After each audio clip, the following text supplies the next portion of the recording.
All right, guys, American Contingency. We're here with Kawa, former Special Forces Green Beret. I know I'm privy to Green Berets on the show, but owns a tactical firearms and instruction company. Has been a good buddy of mine, going back and forth. We've talked over years, just supporting each other throughout the years. Thanks for taking the time to come out, man. I appreciate it. Oh, thanks for having me, man. It's great to be here. There's a ton of stuff that I want to talk to you about, because I don't know if it's the lack of courage, people not wanting to mess up their reputation. I don't know what it is, but I see all these people who I thought, because they always like to virtue signal, they're on the right side of history, and then all this stuff transpired and they're silent. They're not saying a word. And I know, man, I can't even think of many examples. But, versus outspoken people already, we weren't very outspoken about anything except our own space and our own industry. But when this stuff kicked off, all the, the craziness across the country, including the pandemic, including Antifa, the riots, the protests, the violent protest, you stood up and said, I'm going to say something about it. Was that a conscious decision for you? Did you say like, I don't care, it's not about business, it's not about reputation, I'm going to stand for my truth? How did that kind of unfold? So, like you said, before all this happened, we were staying in our lane, in our community. And, and even then I looked at guys like you, myself, plenty of others that were like leaders in that aspect. But like when all this stuff happened, I felt like a big change in shifting gears or whatever should have, occurred, at least with people like yourself and myself. And you're right, there isn't many other examples of that. But I think what that goes back to, at least for me, was just kind of like those leadership traits that were instilled in us a long time ago when we first joined. Like I was in the Marine Corps prior to being in the Army, and one of the biggest things the Marine Corps is known for is taking a PFC and a private and teaching him leadership from like day one, and we take that very seriously. And so that always stuck with me. And I was like, if I'm in a leadership position, I have a voice, why not use it? Whether I'm just a fire team leader to 3 other guys, or, in this case, I have a bigger platform or multiple platforms really at this point. So why not use it? If not me, then who else? And when I saw you posting about it, and, I always kind of posted about it too, but I didn't have another page to like really get after it like you did. You know what I mean? I just had my one page, and I was like, do I veer off track with my page? Because my page is really more about firearms education, safety, and instruction and tactics. But how far do I veer off this page? And those thoughts occur to me, like, am I going to lose people or am I going to gain people? But at some point I made a decision where I said, you know what?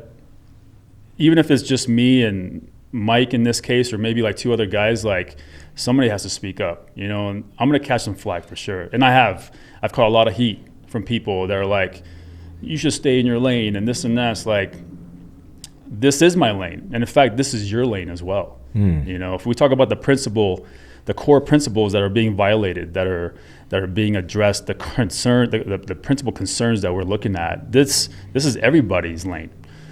So I just decided to speak up, man. And I didn't know how far I was going to take it or how long I was going to go with it. But the more I did it, the more I felt like, and really it was the feedback I was getting from people that really made me keep going. And I was like, you know what? When people were telling me and DMing me and writing me these long, like 2-3 paragraphs talking about, dude, thank you so much for speaking up. We need more people like you to speak up. I was like, you know what? Yeah, I'm doing the right thing. So there was definitely some concern within myself, like, man, I don't know if I should be talking about this stuff. Especially the way social media is now with trying to suppress us, not just the gun community in general, but now they're trying to suppress anything that is opposite of their agenda, And I was like, man, am I going to take I might get my page get taken, my page might get taken down. But I just rolled with it, man. And yes, I stood up another page to like really get after it. But, I still tend to post on my main page because obviously I have the biggest reach there. And there are some things that I think aren't too like political or aren't too like deep into one-sided on a topic, that I think I can get some good like dialogue from people and just build like a forum where people can talk. So, but that's where it comes from, man. Those leadership traits, and you know what I'm talking about. Yeah. You know. Yeah, I think one of the things that I thought about too is that it's a business assessment, right? Because our livelihood. I remember when we started our pages, there wasn't a lot of people from our backgrounds that had pages that were being influential in the space, right? In fact, I can't even name, and I can only name a handful of special forces guys that actually have a voice. I mean, there's guys who have pages, obviously, but that gained traction. We had gained traction. And so I remember it being a conscious decision for me too. Am I going to commit to talking about this? And the first time that I did it was when everybody was doing Blackout Tuesday. And the same day, because I saw friends of mine posting Blackout Tuesday, and I understood the Black Lives Matter movement, right? I understood that there was a lot of people who were African American, that were white, who had no idea what they were getting behind. And when I started, and this is long ago, this is like a year ago, I actually dug deep into the Marxist values of Black Lives Matter and their overall intent, their affiliation with murderers who they thought were freedom fighters, and the fact that they wanted to systematically destroy what they saw as systemic racism, which is the fabric of our being, essentially, as a country. And so when I saw that, I did a post and I said, all lives matter, and I posted an American flag. Because I think segregating any racial, ethnic, religious group for the sake of diversifying a conversation or an agenda to bring people together is a bad tactic. And so I said, listen, all lives matter to me, not just Black Lives Matter, but all lives matter all the time. That's the conversation. And I simply put it that way. And I lost a lot of followers. But then I gained a lot of followers because everybody was like, thank God somebody's speaking up. And the DMs I got were like, I wanted to say something, but I can't because I work for Oracle, or I work for this organization who won't allow me to voice my opinion because they'll shut me down or fire me. Yeah. And then when I saw you posting, the same sentiment, especially in the realm of security, I went, man, like it felt good because I'm like, we are doing this together. And it's weird, but I was like, okay, this is not just me thinking this by myself. There's other people thinking it. Yeah, no, honestly, so you brought up, the reason I smiled because you brought up that Blackout Tuesday. And of course, everybody saw that, And I got to say, man, I got to be honest, like when you posted that American flag, I was like, I'm posting something, It was me. It wasn't necessarily like I knew that I was going to get involved at some point because like when you look at it and you look at exactly what you said, when an ethnic group isolates themselves and uses that isolation as a way to amplify their message or get their point across, that never works out well. Just like you said, if they would have just started out with all lives matter in the first place, you would have had people of all walks of life, Asians, Hispanics, white people, of whoever, holding up signs and pictures of the people that those injustices also happen to. But when you isolate yourselves and then you say, no, Black Lives Matter now, nobody wants to join that. I'm sorry. Like I want to support your message. But when you isolate yourselves that way and you say, and then on top of that, you say, well, all lives matter is just a counter argument. It's an anti-racist movement. You couldn't push me away quick enough with that. Yeah. But yeah, I think that's about the same time I started posting myself. Yeah. Is I saw the whole blackout thing, which I thought was just ridiculous. Yeah. And then I saw you post that American flag. I think I saw somebody else post, and that was it. I was like, you know what? I'm getting in this because it's time. What have you seen? Let's first off tell people about your background, because you have a unique background, and I say unique in the fact that you're a conservative value person with an ethnic background who served in a special operations capacity. You have religious diversity. You have all these things like me, which is weird because I feel like the scariest thing for divisive fringe elements is a multicultural conservative. Right. Somebody who has value, whether that's, my value didn't come from the Republican Party. My value came from the military, right? It came from a good upbringing with a good father and a good mother, based in military core values. Where's your family culturally from? What is your story? How did you come to be who you are today? So I think most people know that, my family's from Afghanistan. Mm-hmm. So I'm Afghan. My father and mother, both Afghan. My family's actually from Kabul. That's where they've lived for God knows how long. But, I was born in 78. My sister, she was 3 years younger than me. The Russians invaded in 79. I think by the time it got really ugly in Kabul, it was like later 79, 80. And then, we were obviously, I'm assuming that everybody was kind of just playing it out to see how long it was going to last. But a lot of people ended up leaving. A lot of Afghans went to Iran. A lot of Afghans went to Pakistan, India, and everybody just booked. But because we had so much, my dad's side was all military. My mom's side, they were all bankers, so we couldn't just up and leave. Mm-hmm. And what's crazy is that on my dad's side, a lot of the guys that were in the Army at the time, because there was so much dissension within the Afghan military between the Afghan Communist Party and the normal kind of, I guess, the non-communist, I should say. There was dissension, and so my grandfather, my father, they went AWOL, and they started fighting the Russians with the Mujahideen.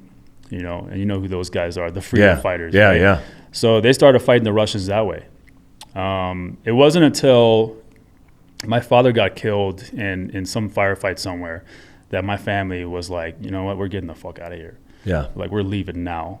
Because I think we had the plans to leave anyway, but after my father got killed, that was it. We were packed up and ready to go. And at that point, it's crazy because my grandfather has 6 sons, 4 daughters, and then 2 of his daughters have kids. My mom with myself and my newborn sister, and then my aunt with her 3 kids. And he had to make several trips back and forth from Afghanistan to Pakistan and India to get us out of there. Wow. So he had to use his money and his military connections on my father's side to get us through checkpoints. The military checkpoints were fine, but when we got to the Mujahideen checkpoints, they looked at my grandfather because he was clean cut, 3-piece suit, and they looked at him, they thought that because he's clean shaven, he's a communist. Wow. And so my mom told me a story where they drug him out of the bus, put him on his knees, put an AK to his head, and he had to prove that he wasn't part of the Communist Party. Wow. And he had to sit there. And meanwhile, I got ahead of myself. The military checkpoints, we had to hide my 2 uncles that were 15 and older. The rest were out already, but my 2 uncles, the youngest ones, were 15. At the time, if you were 15, you had to join the Afghan military for 2 years. So my grandfather was like, I'm not leaving my sons here. So they're sitting in the back of a bus under rice bags, hidden. Wow. Yeah. So these are the kind of stories, and it took my grandfather 4 trips to get all his kids and grandkids out of Afghanistan. And then we moved to the U.S., and my oldest uncle was a foreign exchange student here. I think he was going to UCLA or Berkeley or something like that. But we ended up moving into the States, and as young as I could remember, I remember the very first memory I have of the U.S. was my family at a Goodwill somewhere, and the Goodwill was handing us blankets and sheets and pillowcases. Was that in California? No, that was actually in Nebraska of all places, and I don't know why we went there, but. That was my very first memory of the U.S., man. I don't know how old I was. Maybe I was 4. I don't know. But, we came from money in Afghanistan. I mean, we weren't super rich, but I remember my grandfather's stories. We were only one of 2 families that had 2 cars and this huge fruit vineyard and whatever. I was like, okay, cool. Yeah. I don't know what that means, but to come to the U.S. and to see how we were accepted by this country, and then how our quality of life improved dramatically, at least in my eyes. Growing up, I remember when I was 10, 11, 12, I had so much gratitude for this country. I was so grateful to see my mom not having to hide her face to go to the store. My uncles were doing whatever they wanted. Everybody, we had such a good life. You know what I mean? Our family was tight.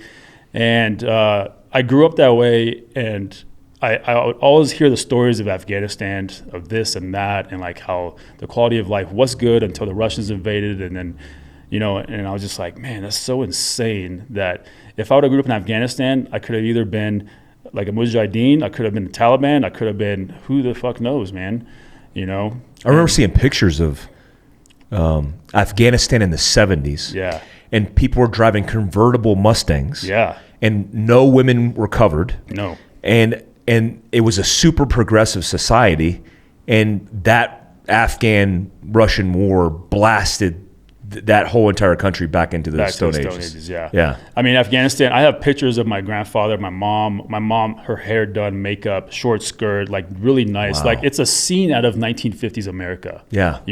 My grandfather's in a 3-piece suit, cigar in one hand, and I'm assuming he had fucking whiskey in the other hand. Yeah. And he's standing with his other buddies in an office. Like, I mean, I was like, this is so insane to see that and to see the Afghanistan that it is today or for the last 20 years. Wow. But they got blown back to the Stone Ages. That plus the Civil War and then, of course, the Taliban, Northern Alliance, all that. It was just insane to see how it is. What was your commitment to the military? How did that – I have to imagine that when you have pride – like we have similar stories, mine from Korea, yours from Afghanistan. But I want to believe that your family, when you raised your hand and said, hey, I'm going to serve, it's like an obligation to you, because I grew up playing soldier and I was like, I have to serve my country. Yeah. I want to play in soldier, so I might as well be a soldier. Yeah. So when I decided that I wanted to join the military, it was actually after high school. This was in 96. And my mom was like, absolutely not, no way. She's like, I'll disown you. Like legit said that to me. I'll disown you. I was like, oh, okay. So her only wish was, look, she was like, go to college, finish college. After college, do whatever you want. Yeah. And I was like, okay, so that's what I did.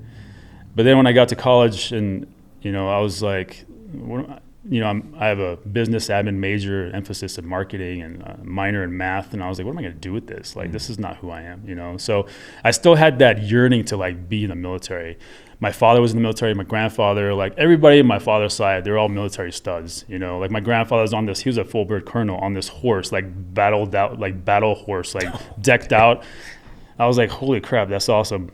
And that's all I wanted to do, just like you. So eventually after college, I was like, you know what, guys, that's it, I'm joining the military.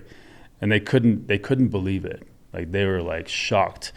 And the thing that I got from everybody was like, we just left a war-torn country for you to come here and have a good life, and you want to join the military? And I was like, yeah, but there's nothing going on. This was like 2000, pre 9/11. I was like, there's nothing going on. Plus, I'll do like 3-4 years. I'll get out. I'll do something else. Yeah. And they're like, no, absolutely not. So when they saw my determination, they started using these other tactics on me. Like my uncles were like, you're not fast enough. You're not strong enough. Which makes you run because get stronger. They're like, yeah, you got a boot camp for 13 weeks or whatever. They're like, oh, you're not gonna make it. You'll be back in 2 weeks. They're just using everything they could to like give me the. But all that negativity did was it fueled me. And when I was in boot camp and everything, and I was just like, and boot camp's kind of a joke, but like even back then, like as a young kid, there's times where you're just like, man, do I really want to be, but like I just use it as fuel. And like that kind of mindset to use that negativity anytime someone told me I couldn't do anything stuck with me even to this day. Even when I was decided that I want to go to selection, and I got a first sergeant in the third ID that's telling me, oh, you're a Marine, you're gonna go to selection. Marines can't do Army sit-ups and this and that. I was like, okay. And like all these people telling me that, and he was only upset because I didn't want to go, because I wasn't going to go to Iraq with these guys because they're on deploying in 2 months, And I was like, I didn't come here to deploy. I could have stayed in the Marine Corps to do that. I came here to go to SF. And so, but like that kind of, that's what fueled me. But like to see my family be that way with me it's funny now when I think about it, and now that they saw me make it and then do really well at it, of course they supported me, but then when 9/11 happened, that changed. Everybody was very scared, obviously, for all of us, because we were going to war at that point. But did you ever face discrimination in an American military where 90% of everybody's white, depending on the MOS, but in combat arms, especially in special forces. And then 9/11 happens, and you're Afghan, American. What kind of discrimination did you face, and how did you deal with that? Well, it's kind of crazy because I did go into the Marine Corps prior to 9/11, so I was there for over a year before 9/11, and in that year, I made good friends. I went to boot camp with these guys. After boot camp, the way the Marine Corps works is they take all the infantry guys, they bunch you up, and they send you to the School of Infantry, and you spend the next 2 to 3 months there sucking it together. And so you build this camaraderie, and you become really good friends. And then they take the way they take you out of the School of Infantry, they take you in a big dump, and they just dump you into a battalion, not a battalion, but a regiment. And you guys served together. And so you're right there. Like these guys that you spent like the last year with or whatever, you're in the fleet together in the same infantry. Really cool. You're the same platoon, same company, possibly the same squad. And so all of us became like brothers, and we went through that suck together. And although we didn't know a thing about the fleet, we had already, built this camaraderie together. So, and then we did like another 6 months before 9/11 happened. And then and everybody knew me. They knew I was Afghan. They knew I was Muslim. Mm-hmm. And then when 9/11 happened, it was, it kind of blew me away the way guys looked at me, once we found out that it was these Muslims that hijacked these planes and ran them into the towers and this and that. And people started looking at me a little bit funny, like, same guys, man. The same guys that Your brothers. Yeah, I spent the last year sucking, like, doing all that stuff, and for them to look at me that way, I felt completely betrayed. And I didn't know who to turn to. And granted, not all of them. In fact, not even most of them. But the ones that did were some close friends. Wow. And that's what kind of really got me, so. How did you manage that? I mean, how do you manage excelling and succeeding in such a critical time in your life while dealing with stuff like that? It was tough, man, because I didn't know what to do. I didn't know who to go to. There wasn't any other Muslim in my unit. There wasn't even any Middle Easterns in my unit or Afghan. So I didn't know who to turn to. I actually went to the chaplain, and I was like, look, I'm not sure who else to go to. And so, but like, I talked to him, and he actually like gave me some really good advice. He's like, you don't have anything to prove to anybody but yourself. And like, you don't have to change anything. You don't have to change your dialogue. You don't have to change the way you act, the way you walk, the way you talk. You don't have to change anything. He's like, those guys that saw you for that year, they will see you again. He's like, don't compensate for their lack of understanding. Yeah. And just do you. Yeah, basically, just do you. And so that's what I did. And, for some of those guys, I fought 2 of those dudes. Like, we fought, that's what it came down to.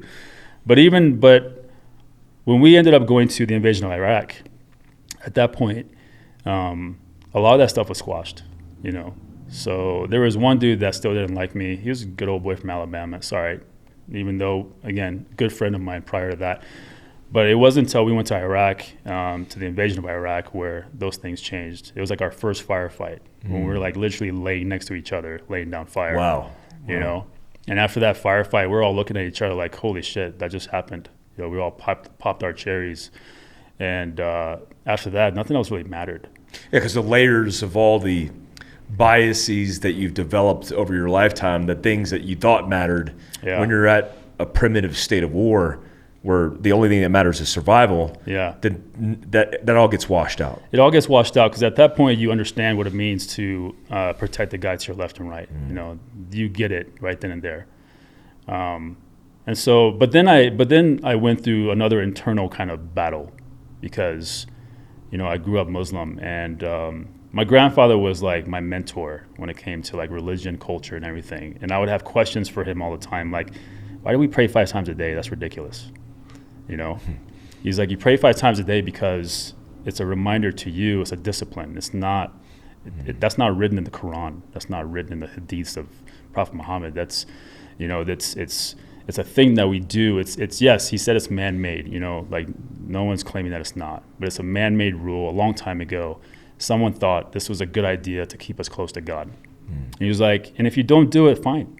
I told him, I was like, why can't I just talk to God? Why do I have to go like wash up and then put my head down on the mat? I was asking him all these hard questions, but like he had just a good answer for everything. He actually had a very progressive kind of outlook on everything, And he was like, look, if you want to talk to God, just talk to God. And I remember his speeches and some of his guidance growing up, but like what the second part, or the second big struggle that I had in Iraq, especially that invasion of Iraq, was when I find myself shooting at other Muslims. When in Islam they say if you kill one man, it's like you kill humanity. You kill the entire human race. If you save one man, you save the entire human race. And like, a lot of people look at Islam and they're like, oh, this religion is evil, this and that. But trust me when I say I was the first one to criticize my own religion and ask all the hard questions. Why this, why that?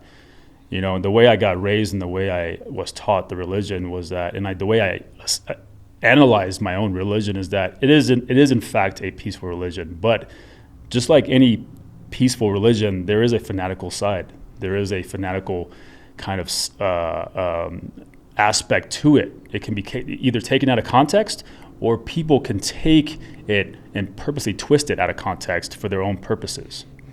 And I think that, that's something that caught on in the Middle East, that whole Wahhabism thing with, it caught on, and a lot of people, a lot of these younger guys, kind of like these Antifa and BLM people, they just bought into it.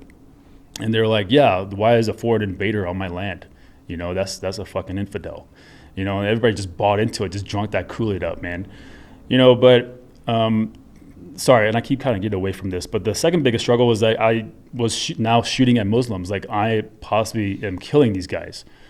And I was like, what am I doing, man? Like, and I look at these guys, like back then, these weren't like insurgents. They were Republican, Iraqi Republican Guard in uniform. And these guys were doing what they signed up to do, defend their country against us. So if I put myself in their shoes plenty of times, like if somebody came to America, if some army came to America, what would I do? I would defend it. Yeah. Who's really the bad guy here? But it came down to, what it really came down to was really just a very selfish need to survive and get back home. Your own force protection. Yeah, but it wasn't just me, obviously, right? I say it came down to I say it starts with me because I'm the one that's struggling with it, not these guys, not the guy to my left or right. It was me. So it started with me. I had to conquer myself in order to kind of open up to everything else. And so once I conquered that, and I was like, you know what? It is what it is at this point. It's either me or him. And so that's kind of how I went forward. And of course, I was going to do everything I can to protect these guys that I was with and come home. It's interesting. I talk about this every opportunity I do, and especially in the Middle East. And, I spent, I did 9 rotations to war, but a lot of those rotations to Iraq and Afghanistan, I learned to love all religions and all people based on the places that we're in, because when you stay in places long enough, even if it's partitioned in rotations, you start to mend and adapt and evolve in the culture and try to understand people. Yeah. I mean, that's what good Green Berets do. My Afghan rotation, we spent 9 months in Nuristan province, and I remember we had 144 Afghan soldiers, and they didn't have a mosque to pray in. And the question was asked, what do we do to facilitate these guys' religious beliefs? And it was brought up. In fact, a teammate of mine who was killed later was a good buddy of mine, Ben. He's like, we need to build them a mosque. And so we built them a mosque, like brick by brick. I mean, right. We built it side by side with them and brick by brick. We painted that mosque. And they asked me and some of the guys to come in and pray. And I thought it was significant. And we did that. And then I've always been asked the question, like, hey, well, how could you operate with Muslims? Like, it's bad. And then it fascinated me so much that I started studying Islam and studying the correlations between the Christian religion and the Old Testament, and even that Old Testament being literally written by the Prophet Muhammad's own words about Jesus, about Moses. And you realize it could be different paths to the same God. Yeah. And then when I was fascinated to learn about the Prophet Muhammad and how he was outcasted from his own people because he believed in a single God. Right. Where he even hid in a Catholic church in Ethiopia because he didn't want to get killed by his own people because he was professing of one God. Right. And I'm like, man, my mind was blown. And and I've had people DM me and tell me how bad they felt for thinking or even acting in some instances in war about how bad Muslims were when they painted an entire religion. Right. But that's one thing to gain perspective because I experienced side by side. It's another thing to live it, right? It's another thing to actually be that. And honestly, yeah. So there was something that I hid for a while, like, even after 9/11, people that didn't know me, if they assumed I was Mexican or something like that or Hawaiian, I let them roll with it. You just went with it. Yeah. Because I didn't feel like sitting there and explaining all the time. Yeah. I was so exhausted, man. That really took a lot of me out of me after 9/11 to deal with all that. And so even in the Special Forces, man, when I got to 5th Group, when guys learned that I was Afghan and then Muslim, some of those guys did look at me weird, man. They looked at me funny, and which really disappointed me because in Special Forces, we are, when it comes to special operations, Green Berets are the most cultured guys. We have the biggest cultural understanding of our AO, and we understand how to truly win those hearts and minds. And in doing that, we do that through living with them, working with them, fighting with them, eating, sleeping, drinking with them, right? And so, but like for these guys to come back after these deployments, and these are not like brand new guys, these are like seasoned guys with a few deployments, but for them to come back, having worked with the same people, the same religion, and then to look at me that way, was disappointing. So at that point, though, I'm older. I'm not gonna take it personal. Hey, whatever, man. You don't like Muslims or whatever? Cool. I really don't give a shit at this point. But yeah, it was tough. I mean, I hid it for a while, but then I was like, why am I hiding this, man? It's just dumb. So yeah, the interesting thing, like in Fifth Special Forces Group, their area of responsibility, at least at the time, was the Middle East. Yeah. Right. So 5th Group, and I know this specifically from the Commanders and Extremist Force version of it, B-23, which is the company that I was in A-15, we were rotating in and out of these war zones, constantly working side by side, and then flexing over to Afghanistan at the same time that Iraq. And so it was very busy. The operations tempo was very busy. But the first time I realized that the system, the institution, didn't really have it together was when they designated me a Korean guy, right? I'm half Korean, but I can read and write Korean. They sent me to learn French, to go to 3rd Special Forces Group to be deployed in Iraq. And I'm like a Korean, French-speaking, war-fighting dude in Iraq. I realized that they weren't capitalizing on the ethnicity and the culture because it wasn't even on the questionnaire. Yeah. You know what I mean? And instead, when I was a team sergeant, if I had a guy who was like you were the asset because you potentially spoke the language. Right. You understood the culture. And even most importantly, in an operational sense, you looked the part. Right? Low-vis operations, you could literally do low-vis operations with you. Versus fighting the institution and obviously the people who don't get it, which I've seen too. I've seen the ignorance that's the world, but specifically in our backgrounds in special operations. But you move past that, right? And you did what you had to do. How was your overall experience, looking at it in hindsight now and in the past? What would you summarize as your overall experience in the military? Man, I love it. There isn't a day that doesn't go by that I don't miss it. I love the time I did in the Marine Corps as an infantry guy. Those deployments to Iraq, the big one to Fallujah for Operation Phantom Fury, to be there as a squad leader and to be a part of that was insane. It was it really set me up for what I wanted to do next. We had SEAL team, we had Chris Kyle's team with us in Fallujah. And, to have his team, and he was out doing his thing, and his team was actually with us. I had half that team. My buddy Romero had the other half, and then to come away from that deployment, I knew exactly what I wanted to do. As Marines, we kind of look up to SEALs, but when I really did my kind of research on where I wanted to go, that I want to try out for SEALs or SF or what, I was like, definitely going SF, just based off my own research and their scope of work, and then my time in SF was just amazing, dude. I loved it. From the very get-go, they knew how to utilize me. They found, like, when I got to, in fact, my very first team was A15. Mm-hmm. And when I got there, I remember Sergeant Major Betts was, he was like, "You're Afghan?" It's like, "Yeah." Roger that, Sergeant Major. And he's like, "You were a squad leader in Fallujah?" Roger that, Sergeant Major. He's like, "I'm sending you to A15. Like, okay, nice. I don't know what that is. Which is rare. If you guys don't know, that's rare. Yeah, a brand new guy to go to A15 was very rare. And so when I didn't know what A15 was. I was like, I don't know what that is.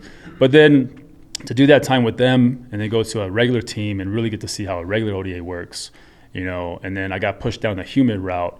And I kept getting pushed down the human route. And then I got to go on all these really cool kind of IA tasking, missions with some different agencies. I mean, dude, there isn't a day that goes by that I don't miss it, and I don't wish that I could go back and get back into it. And that's why when I left Fifth Group, I left Fifth Group for personal reasons. In fact, I'll just say it, I was trying to save my marriage. But when I left Fifth Group, I was like, I just can't leave. So I went to 19th Group, and I was like, look, I want to help, like, utilize me, And before I left Fifth Group, I taught a Cephalic. I was a Cephalic instructor for a few years, and I was like, dude, utilize me however you guys want, right? I'm here to help. The only thing I can't really do now at this point is deploy, because I got too many obligations outside, and don't offer me any schools because I'm schooled out, But they were trying to promote me to E8 and give me a team, and I was like, I can't. Like, I'm doing that for your own benefit, because not that I'm not capable, but I'm just too busy. Like, I would fail the team, I would fail you guys, I would fail myself. So, but I was like, just let me help out wherever I can, and that's what I've been doing since I got to 19th Group. But when I talk to my buddies at Fifth Group and I see what they're doing and everything, man, I'm just like, I try to vicariously live those days on my own Instagram. When I go up and train with Mike Knockout Lights and those guys, and we kid up, and it's like, yeah, it was fun, It feels good to put it on, though. It feels good to put it on. It feels good to train, and we're not doing silly stuff. Like, we're getting use out of it, and we don't need to do any of these high-speed social media videos, but we're doing it because, Mike is the same as I. Like, the guy's retired SWAT, and he misses it, and so we, and so that's what we do. But man, if Fifth Group called me today and they're like, "Hey, we want you back," I'd probably say yes. Yeah. That's love. That's love there. Let's talk about what's going on right now, and I want to get, because you have an extensive military background that ties into you being very good at training and communicating that training to civilians, law enforcement, military, because you're an expert trainer. I mean, that's what we do as Green Berets, but you also have the experience to back it up. And you live in this industry. We have similar backgrounds. We have similar philosophies on our training and approaches. And you have an industry full of characters. The only way I could paint it is essentially looking at these people as emulators who are just pretending. What they call them, LARPers, is I guess that's the slang term. But literally role playing something that we were, trying to build businesses, grow followings, the list goes on. I remember, like, when I first got in the space, wanting to be on board with supporting everybody. But I remember defining the limitations in myself. Being a former Special Forces Sergeant Major, I was like, here's my SOP. Here's what I won't accept. And I think the line was like, stay in your lane. It was like, stay in your lane. If you're teaching something and you stay in your lane, that's completely fine, because there are applications, especially in technical gun handling or even practical shooting, that people should stay in their lane. But then you see multiple people crossing in or out of their lane trying to be gunfighters, right, when they shouldn't be. And you have always been. In fact, I've looked up to you in that way because it took me some time to get on that bandwagon, and then I realized the entire time you were in the right, and I should have been on that bandwagon earlier. But you've always been an advocate of laying out, if you don't have the experience and you're just pretending, then you're an emulator. You're not real. Yeah. So I think that social media is it's such a diverse arena of people. I feel like it's also very unregulated, where guys like you and I, if we are the tactical experts, if we are the, I wouldn't call us professional shooters because that's not our profession, but we know how to shoot and we know how to apply tactics, right? And we know about gear and what works and what doesn't. But I wish that it could almost be regulated in the sense where guys like you and I and others could come out and really be like, look, man, if you want to do this, then seek some real training from somebody that is credible, and then go on your journey with it. But I think where the problem I have is, I have no problem with guys wanting to do really cool social media videos, the quick draws and the super high speed manipulations and all the gear and the nods. Dude, America, man, do it up. You know what I mean? But there's nothing wrong with that. But the moment I have a problem with it is that when you try to sell yourself as an expert now in this so-called aspect of it, because you have so many followers, or because you have so much of that gear, or because you have so many guns. And I think that when their social media grows to a point where they get questions asked of them, because I can only assume that if I came onto Instagram today for the first time and I saw all these people with cool videos, I would ask these guys the same questions. Thinking they're the expert. Thinking that they're the experts. Why? Because one, their content looks cool and it looks right to me, so let me just ask them. And I think that when they get asked these questions so many times, they feel almost obligated to now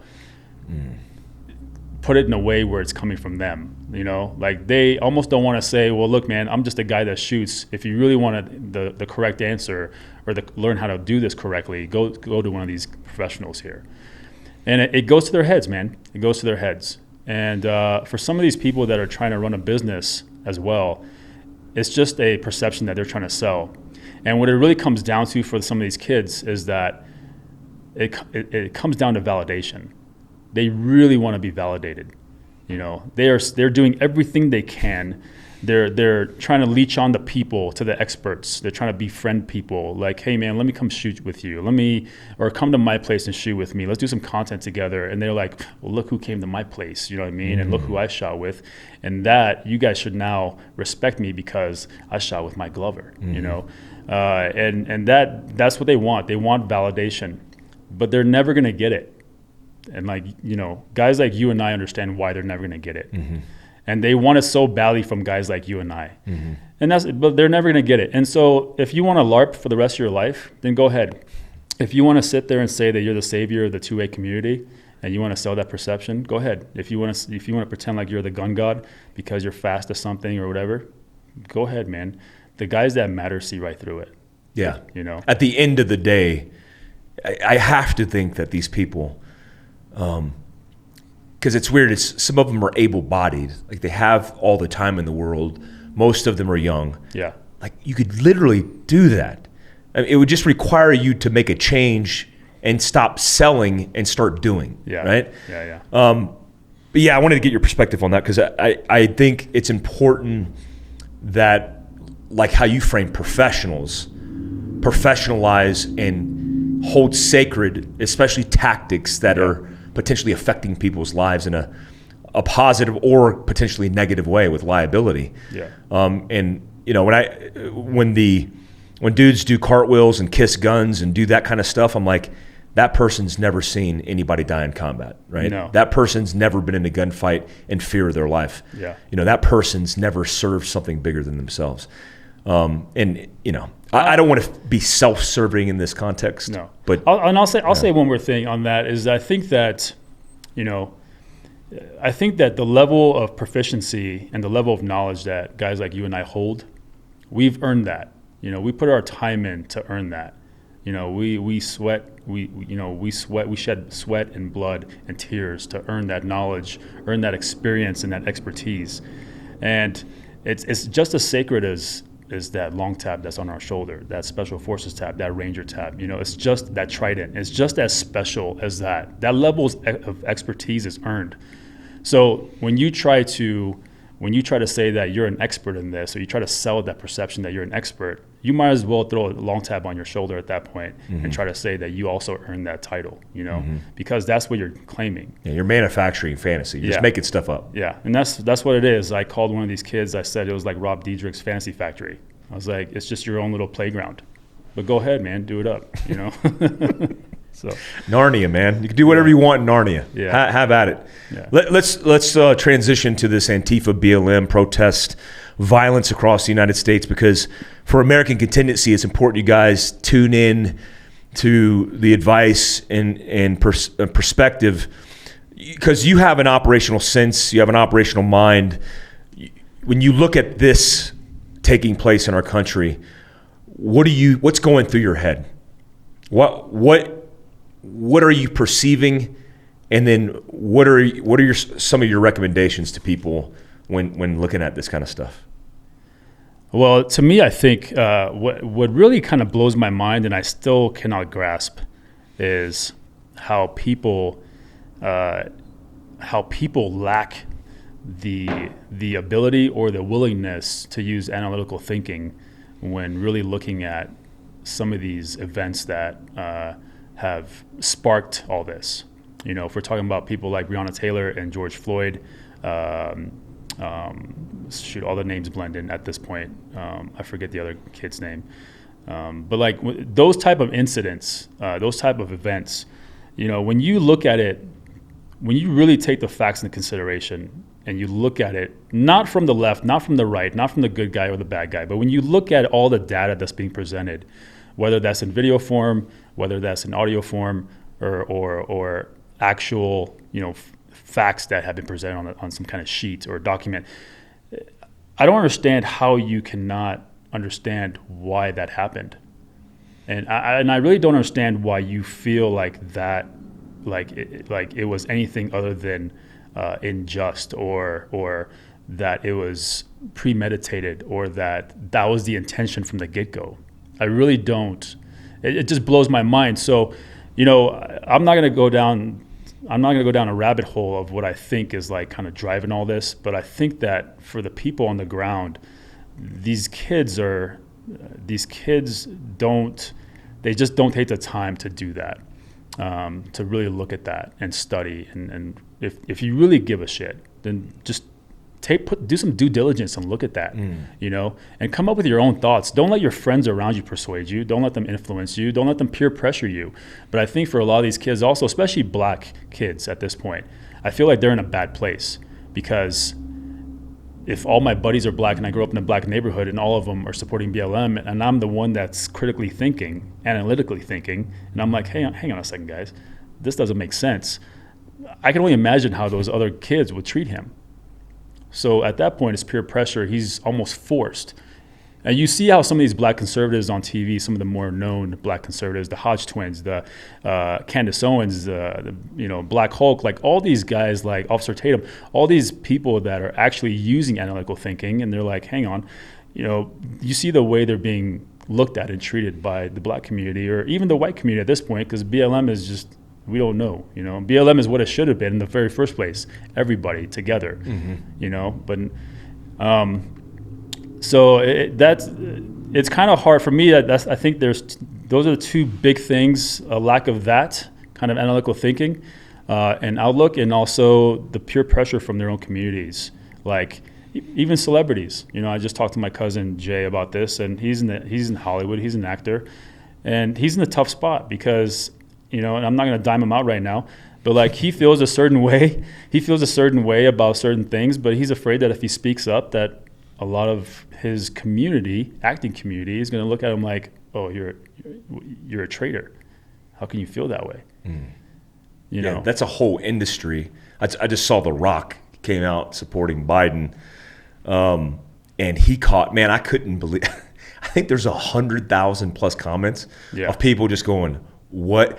I know what The Rock is cooking. Like I could smell what The Rock is cooking now, and it's BS, right? It's people are just losing it on him, and it sounds like, and I like you said, which is important. Like critically analyze what's taking place, and if you hear his message, it seems very manufactured, very scripted. It's very scripted, yeah. And it almost feels like he got paid, right? It feels like an endorsement that he got paid, and people are like, "What? You must have got paid," and what I don't realize is all this stuff has been going on for years. It's been building up. Absolutely. And because of COVID, because of social dysfunction, we're getting to a place now where shit's floating, right? It's coming to the surface. Right. And it's hard to hide that. But I've never seen so much openly toxic behavior with no care about a recourse, right? No consideration for recourse, because the media just is going to vomit it out, and it doesn't care who says anything about it. It's going to continue to do what it does. Celebrities are going to do the same. Like I saw the support of Jamie Foxx and Jack Black and all these guys.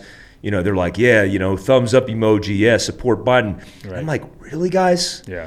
Really? Like, just look at it critically. Joe Biden is not the right person to run a McDonald's. So he's not going to be the right person to run a country. Right. I think. And I think that when it comes to people like The Rock, people like Jamie Foxx and these actors, A-list to Z-list, I think because because that community or that industry is their lifeline, because what comes out of that is fame, money, and recognition, but also influence, right? So those things are why actors act. They act because they love. I'm assuming they love the art of acting, but everybody wants to make it big. Everybody wants to be that next action hero in some big Michael Bay movie, right? And so with that comes money, power, influence, and like opportunities, And so when I look at The Rock, I'm just like, dude, you're the highest paid actor in the world probably at this point. You make movies every like 3-4 months, and you're probably getting like a $40-50 million movie guy, So I don't know if Biden has enough money to pay this guy, for him to get that endorsement. I think what's really kind of driving that endorsement is the fear that if he doesn't, that he's going to lose some opportunities. He's going to lose the opportunities to make more money. He's going to lose the opportunities to be in more movies. He might get blacklisted. Who knows? But I think that the strategy that the left is using it comes from social media. If you look at any company that wants to get their name and brand out there, what are they going to do? They're going to find people that kind of fit their genre, and they're going to turn them into influencers. Mm-hmm. Hey man, I'll send you some free T-shirts. Give me some free posts, right? Or I'll give you some free product. I'll pay you a stipend every month, $1,000, for a year. Do this, and they're using the same strategy. So now they're taking like these big, huge stars, Cardi B, The Rock, whoever else, and they're like, we want you guys to be our brand ambassadors, our influencers for the left. And I really don't know what they're getting out of it, but I can only assume what they may lose out on if they don't. That totally makes sense. I mean, The Rock's got 199 million followers. He probably lost like 300,000 last night, and it didn't put a dent in it. Yeah, someone told me that after that video he lost like 20 million. Oh, really? Yeah. What? Yeah. Way off, Samsonite. Man, 20 million. Yeah, that's. I couldn't believe the overwhelming response. Outside of the political divisiveness of everything and everything that's going on in politics, you almost can't have a conversation about it, about what's going on without diving into politics a little bit. What do you think is going to? What do you think this stuff that's happening right now is going to evolve into in the near, which is like November election cycle, and then the far future, like next year? What do you think is going to happen in the timeline? Yeah, I thought I used to be able to kind of foresee things. I thought that if I was taking a look at this from an operations standpoint, and I was doing like MDMP, mission planning, and I was like looking at this, I was like, what could possibly come out from these actions? But I think that here in 2020, so many curveballs have been thrown at us that even from like, I don't know what's going to happen, man. It's so crazy. Like, I have a very strong feeling that Trump's going to win. I just don't see it not happening. In fact, the first debate's tonight, I think. It is. I can't wait to get home and watch this debate. Yeah, so that one's happening tonight, and we know what's going to happen. It's going to be a clown show, I feel like Biden's actually going to physically fight Trump. Like, he's going to want to physically hit him. Or he's going to walk out. Yeah, he's going to do something crazy. He's going to faint. But Trump's going to win in this election, and either the powers that be, that kind of the handlers for BLM Antifa, are going to escalate and really upscale, or everything's going to kind of die down, right? So it's really just kind of like what these elitists want to do with this whole thing, And I know that's kind of going down that rabbit hole a little bit, but it's at this point, I don't think it's not a conspiracy theory anymore. If we follow the money, we see where the money's going. We see who's in charge of the money, and you're ousting yourself. So you can't really call it a conspiracy theory anymore. So either they're going to escalate things, and Antifa is going to escalate operations, and they're going to go from pot shots to pipe bombs and straight up ambushes and like guerrilla style warfare, or it's going to die down, and so we'll see. But I'm obviously hoping that it all dies down. I'm hoping that they're just like, well, he's here for 4 more years. Like, there's no need to completely destroy America, because it's really not. What are you accomplishing at that point? Yeah. If you really, unless you really want to just destroy the infrastructure of this country, then keep it up, man. But what's going to happen if you do keep it up is like guys like us who are idly sitting by and minding our own business at some point are going to, we're going to put our hat on and we're going to start doing work. Yeah, we have to, right? What's our limitation in it? How long can we go before we let it burn to the ground? And what's crazy, man, is that I've been getting a lot more DMs recently from guys that are saying, dude, I love what you're saying. I support you. But like, at what point do we step up? At what point do we stop sitting and just watching?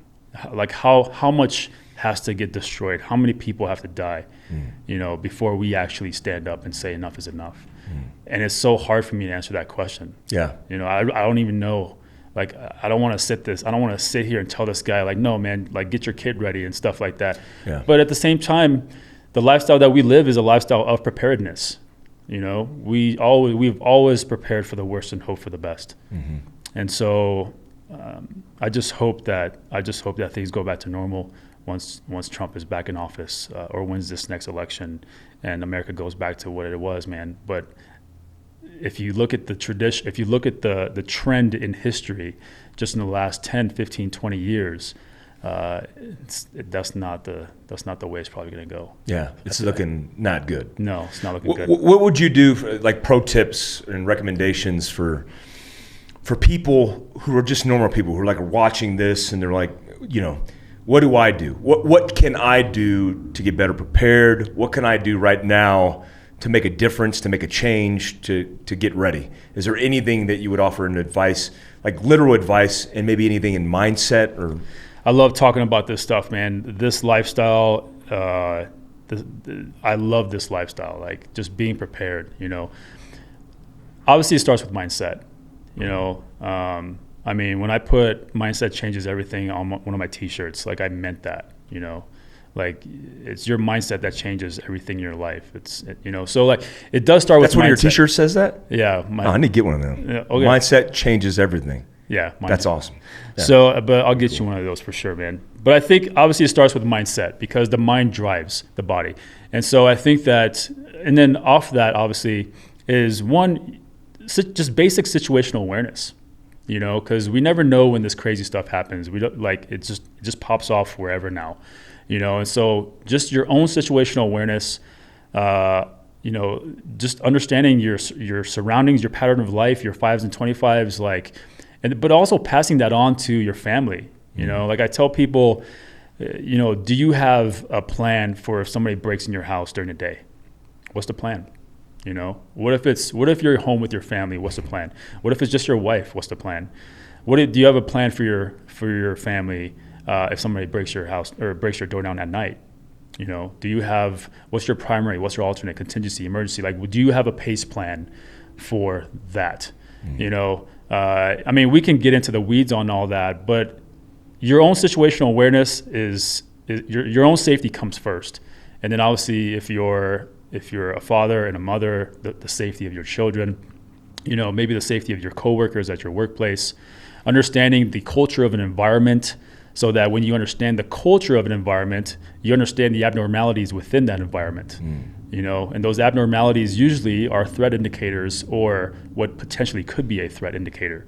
You know, for example, every location has its own culture. A gas station, look at what happens in a gas station. People come in, they pump gas, they go in, they buy something, you know, and like so that's the culture of that environment. Movie theater, Walmart's, wherever, school, you know, your workplace, anything, and then understanding what a threat indicator looks like, you know. And then, man, we can go into this for so much. Well, I want you to do that situation awareness spill is going to be one of the first. Kawa is going to be doing content for American Contingency, and one of the first things that I was going to have you do is the situational awareness thing, because that perspective of kind of how we identified it in special operations of potential threats that were outside the pattern, like you said, abnormalities, is so critical to understand how to implement in real life, in real time. Absolutely. Yeah, we'll get in the weeds on that, because that's so important to talk about. Yeah, and then, you know, honestly, we can go into bug out bags and go bags, you know, like a go bag for a get the fuck out of Dodge is different from a go bag for a fire that's about to burn your house down. You know, like I should have all my valuables, photo albums and stuff in one go bag, and you know, and then I should have like a no shit go bag for survival. You know, maybe one in my house, maybe one in my truck, a smaller one or something like that. That plus, you know, what is your, you know, what kind of network do you have that you're gonna fall back on? You know, if you have to get out of your town, where are you gonna go? You know, whose house are you going to go to? Do they know that you're coming? You know, do you guys have any kind of near and far recognition, or do you have any kind of pace plan set in place? Like, how many routes do you have to that person's place? What if he is not available? What's your alternate location that you're going to? So those type of things are, you know, and I'm obviously just, you know, I'm like scraping the tip of the. Yeah, we're just spitballing now. Yeah. There's so many but things. there's so many things, and so for your average citizen, since you asked that question, situational awareness, pattern of life, abnormalities, threat indicators, and then most importantly, don't be so oblivious, like in your own world. You know, like So many people are glued to this and not glued I use the Starbucks analogy a lot. Like next time you walk into a Starbucks, pay attention to how many people actually look up at you, come out of their laptops, come out of their phones, and look and see and who actually just came through the door.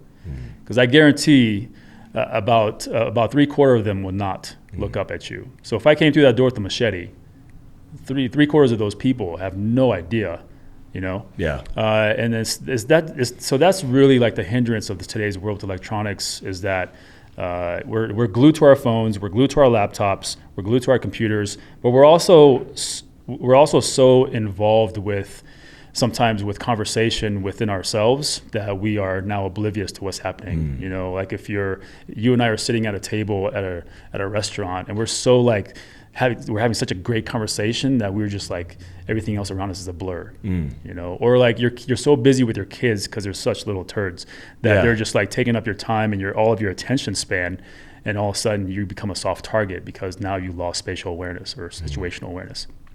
So for 2 Alpha Training Group, we are actually putting together an online seminar for situational awareness. Really cool. Yeah. So let's talk about that, because you have a training company. You're adapting even under the current circumstances to continue to educate people.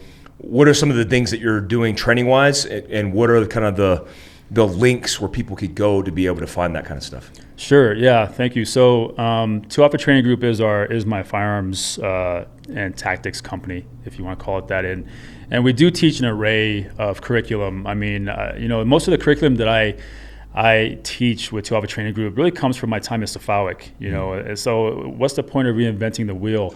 Obviously, there's certain things and techniques and stuff that I cannot teach people, obviously.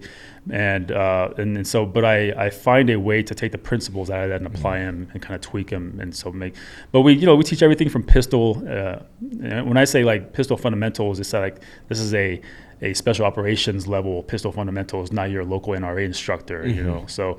And then to advanced, very dynamic type of movements, because obviously, who stands in a firefight shoots at each other standing still. So movement is definitely important.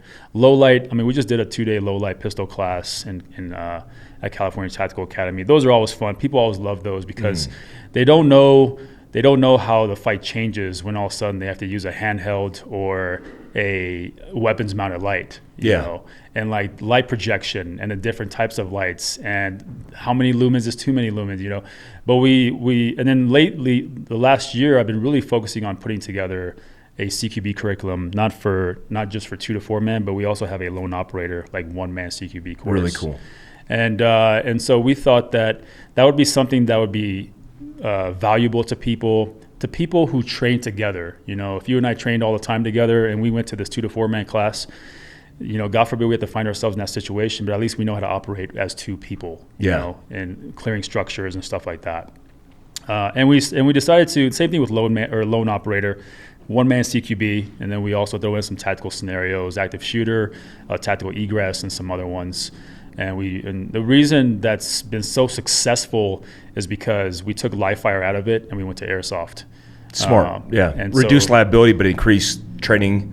Exactly, and runs. also reduce stress so that people can actually pay attention. They're not worried about loud bangs and people getting flagged and shooting each other. Yeah. Not that we allow people to flag each other with airsoft weapons, but still, that bang is a stressor. Yep. So we took the stressors out of it, and everything else is just self-induced, but we gave them airsoft, and now we can also introduce force on force and some role players, and man, it's been really good. Where can people go to find that training? What's the links and stuff for that? Yeah, so it's funny because I had 2 Alpha Training Group. So 2alphatraininggroup.com was up and running up until 2 months ago, where our payment processor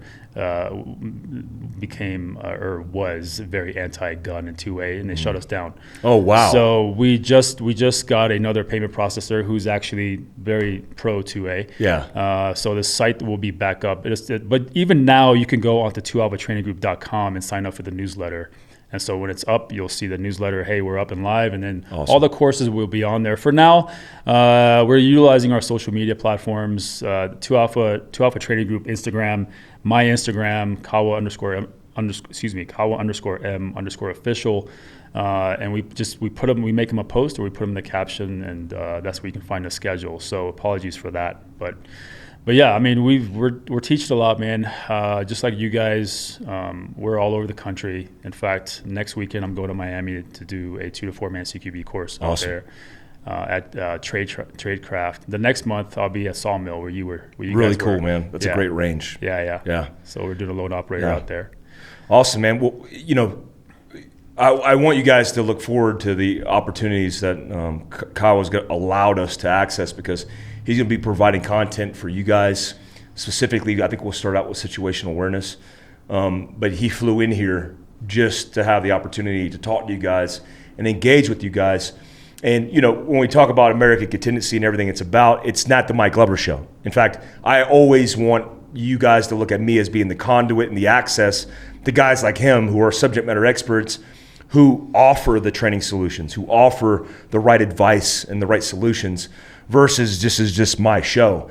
One, I want to say thank you for coming out, man, and taking the time, because we had this conversation last week, and here you are. Yeah. And he called me and said, hey, he wants to get more involved and better involved in what we have going on. And the fact that you're executing, man, I knew you'd be a man of your word, and the fact that you're part of this is really important to me. Thank you. Yeah, no, thank you, first of all, for having us here. Obviously, this was great, man. You and I talked about this almost a year ago. Yeah. Trying to get this done, but it is what it is. I think the timing's perfect, obviously, with American Contingency being stood up. And as soon as I saw you stand it up and I saw kind of what your mission statement was, I was like, why wouldn't I want to be a part of this? This is pretty much what I'm talking about anyway. Awesome, man. So I appreciate the opportunity to also be part of American Contingency. And I've gotten already so much love from the AmCon members, and even awesome. Like SoCal, NorCal, like all of them have been hitting me up. Obviously, we're on Discord and stuff, but like they're hitting me up like this and that. So, it's gonna be good, man. There's some good stuff coming for all the AmCon members. There's some good stuff coming for you guys in general. And then, dude, the future's bright, man. I'm looking forward to it. It's gonna be great, man. Yeah. Thank you so much, man, for coming on the podcast. Yeah, thank you again so much for having me. Thanks, guys. Peace out. Take care.